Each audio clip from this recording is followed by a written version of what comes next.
Muito bem, então eu estava pensando acerca das coisas de Deus, né, da realidade da igreja, dos problemas, das dificuldades que nós enfrentamos. E uma das coisas que nós sempre falamos, quando falamos dos problemas da igreja, as dificuldades, né, o que gerou, né, o que nos levou a estar no estado que estamos, né, que é bem complexa a situação. Nós estamos numa boa fase da igreja cristã. As igrejas evangélicas, o evangelicalismo brasileiro, né, as distorções, os erros doutrinários, as práticas equivocadas, né, as manifestações estranhas, nós vemos isso com muita frequência. E sempre que nós pensamos nisso e falamos sobre isso, nos chega a seguinte conclusão, de que o problema é a má qualidade do ensino.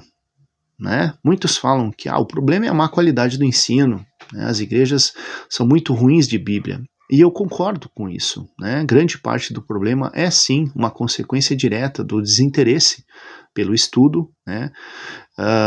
Pela busca mais disciplinada e séria, né? E sistemática de um conhecimento sólido da teologia bíblica cristã. Agora, não é somente isso o problema. Porque nós não podemos afirmar radicalmente que não existe ensinamento correto, saudável e genuíno nas igrejas. Existe. Existem sim, ainda que a quantidade seja menor, né, limitada, mas existem pregadores honestos que estão pregando a palavra. Existem pastores honestos que estão ensinando a palavra.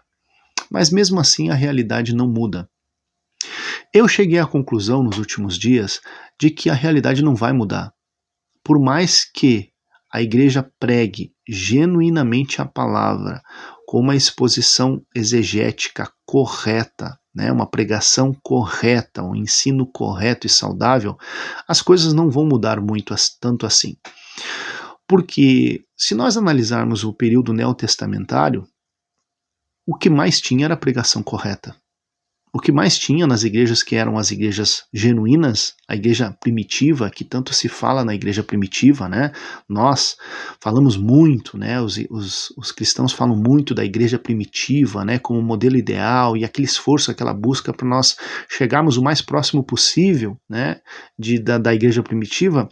Mas o fato é que a igreja primitiva também tinha problemas, né? A igreja primitiva também tinha problemas e sérios problemas. Né? Vamos pegar, por exemplo, a igreja de Corinto. Eles ouviram a pregação de Paulo. Eles receberam cartas escritas pelo apóstolo Paulo. E mesmo assim eles não corrigiram o seu comportamento. Mesmo assim eles continuaram nos seus erros. Tanto é que posteriormente uma terceira carta foi escrita, não por Paulo, mas foi escrita uma terceira carta, porque eles continuaram no mesmo erro. Vamos falar então das igrejas do Apocalipse, as 7 igrejas. Nós tivemos igrejas ali problemáticas. E essas igrejas foram fundadas, né, sob o fundamento genuíno dos próprios apóstolos. Né? Se não os apóstolos, mas testemunhas oculares, pessoas que viveram e receberam os ensinamentos dos apóstolos, sem falar que o Espírito Santo estava agindo sem medida sobre essas pessoas, eram genuinamente cheios do Espírito Santo. Sem falar então do relato de Hebreus, que fala que naquela época as pessoas estavam deixando a congregação, como era o costume de muitos, ou seja, mesmo no período neotestamentário, né, sobre a ação poderosa do Espírito Santo e as pessoas que foram testemunhas oculares, tanto dos apóstolos quanto até mesmo de Cristo, que viram pessoalmente, essas pessoas estavam perdendo o interesse por permanecer na igreja. Estavam abandonando a frequência. Nesse contexto, né, o que falar da igreja de Gálatas, né, que não conseguia compreender a diferença entre judaísmo e cristianismo, né, e que realmente estavam abandonando a fé que haviam recebido e voltando para o judaísmo. Como assim? Como pensar nessa possibilidade uma vez que você está recebendo o genuíno ensino, né, a revelação pura do Espírito Santo acerca da nova fé do cristianismo?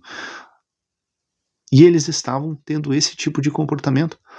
Por isso que eu acho que, apesar de nós termos sim que bater nessa tecla do ensino genuíno, né, das igrejas compromissadas com ensinar corretamente a palavra, eu digo que apesar disso, mesmo que isso aconteça e como está acontecendo, nós pregamos, muitos de nós pregamos sim a verdade como ela deve ser pregada, mas isso não vai mudar muito as coisas. Não vai. Por quê?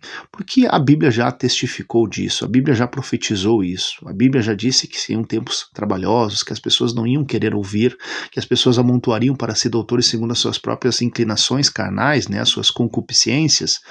Então eu acredito que, apesar do esforço apologético ser necessário, né, do estudo correto e sistemático ser necessário, as coisas não vão ser muito diferentes. Não vão ser muito diferentes. Portanto, essa imagem que nós temos, né, de que, não, o problema é o ensino, e se nós melhorarmos o ensino, as coisas vão mudar até certo ponto, né? Porque nós já temos, sim, em muitos lugares, um ensino de qualidade.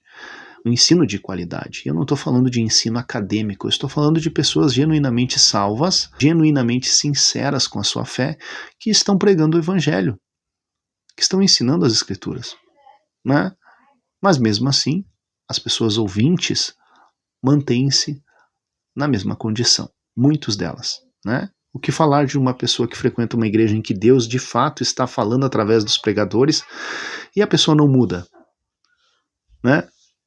Onde está o problema? O problema está no púlpito? Não está. O problema está na pessoa, né? O que falar de pessoas que, apesar, a despeito de terem contato espiritual com o mover genuíno do Espírito Santo, as pessoas mesmo assim perdem o interesse, não querem mais, não frequentam mais, abandonam.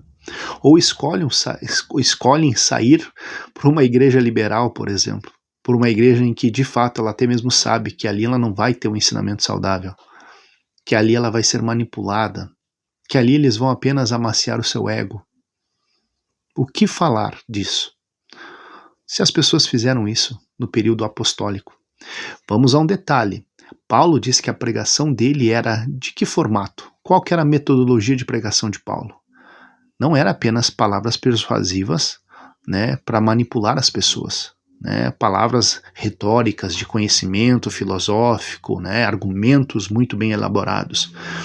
Paulo pregava a Cristo e este crucificado, porém com um detalhe, com manifestações reais de poder e autoridade, né, uma comprovação da sua mensagem, a autenticação da sua mensagem era através de manifestação real de poder. E mesmo diante desse tipo de pregação, as pessoas distorciam, as pessoas reclamaram, né? Teve pessoas que reclamaram da pregação de Paulo, reclamaram da pregação do próprio apóstolo Paulo, né? Questionaram a sua autoridade apostólica. E aí? Então, eu acredito que, a despeito desta necessidade, mas mesmo assim, as coisas não vão melhorar tanto assim, né? Porque no final das contas, sempre foi assim. E com um agravante de que no final dos tempos seria pior ainda. Seria pior ainda. Até mais.